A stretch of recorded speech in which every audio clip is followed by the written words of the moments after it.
Okay. Sort of start off good news and bad news. All right, so the good news is we finally had a good practice last Tuesday. We had officials in. We scrimmaged the scout team. And for the first time in a few weeks, I thought we really played like I would expect us to play. I hope we can continue that. We handled the ball really well, made the extra pass. We're engaged defensively, and played with pretty good purpose. That said, we had an injury on Tuesday. Samir Dowdy turned his ankle about early on in that scrimmage work. It's a high ankle sprain, and he's out for a few weeks. So the timing of his return, will be sometime in the first week or two of the season, I would imagine. Austin is out of his boot and progressing, and the timetable for his return would be similar, beginning of the season. Let's see. So if you start counting scholarships, you kind of understand why. For the last few years, or there have been several times we've talked about this. Men's basketball, we have 13 scholarships. Women actually have 15 scholarships in the same sport, and a lot of that was done for Title IX reasons. And I've really never quite thought that 13 was enough, because I was a guy that played 10 guys double-digit minutes.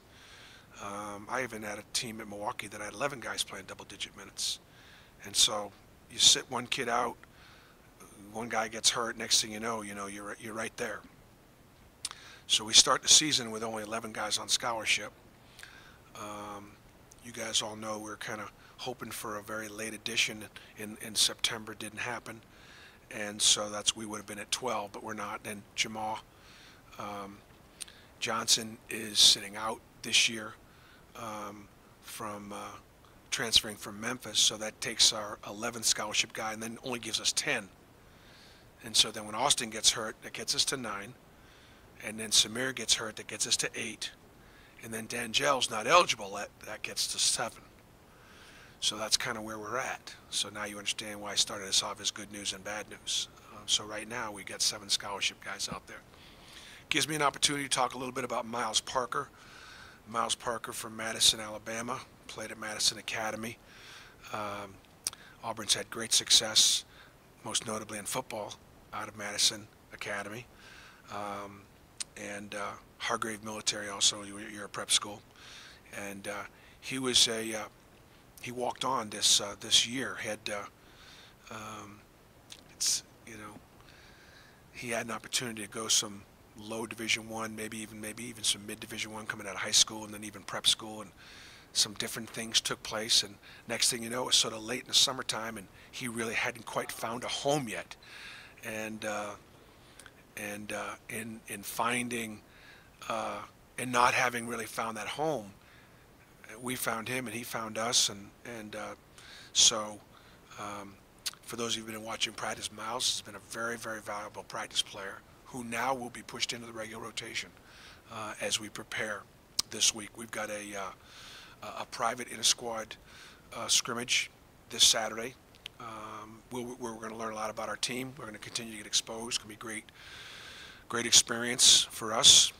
And then the first time everybody's going to get a look at us will be next week when we play Lincoln Memorial on Tuesday.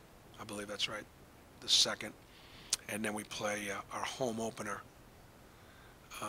Actually, time out. The 2nd is going to be on Friday. And then the home opener will be the 6th, the following Tuesday, against South Alabama. So that's kind of what the schedule is, and that's what the status of our team is.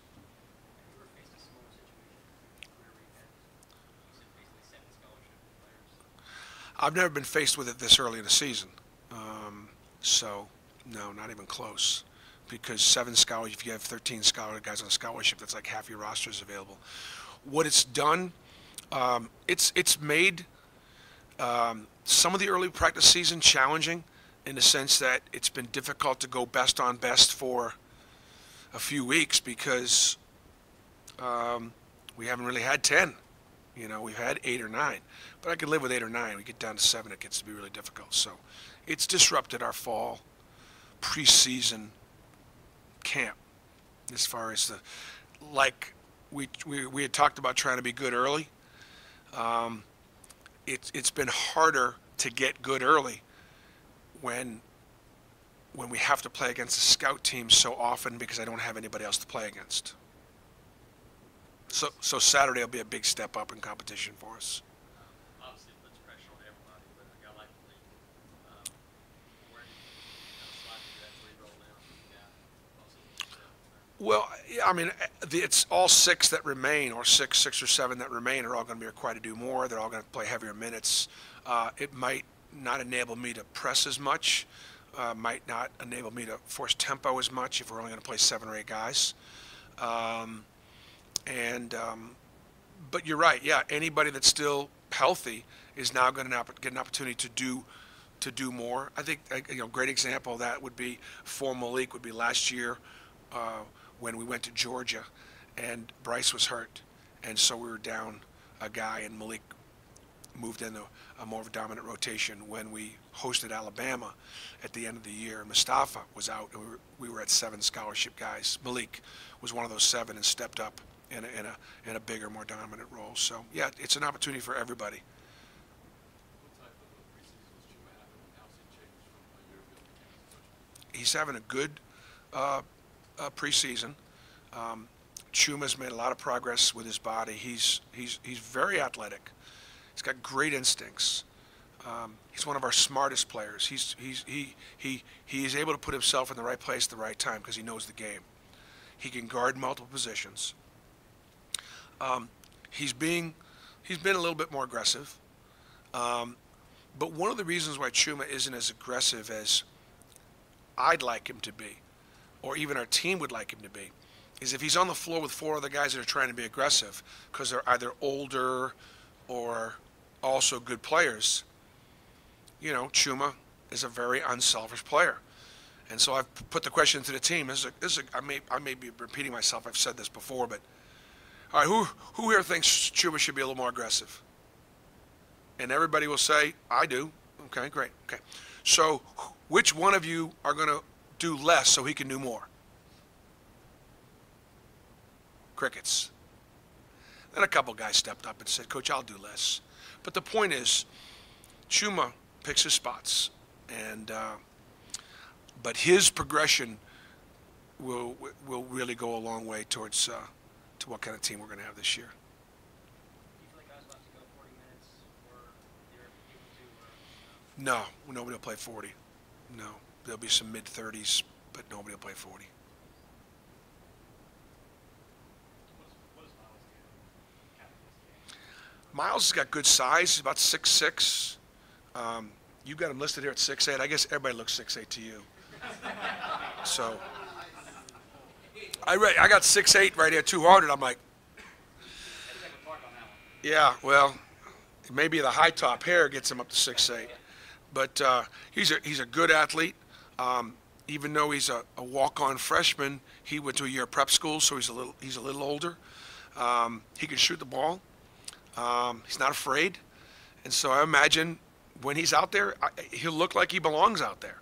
And so it's kind of a godsend that things didn't work out as well for him.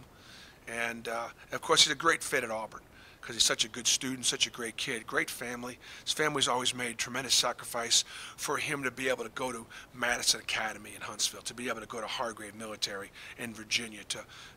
Education to the family is so very important. And so they put Miles in position, and all of a sudden, I think he got a little bit of blessing here. And I know we've gotten some blessing by having him. Played 2 or 3. Yeah, he played 2 or 3.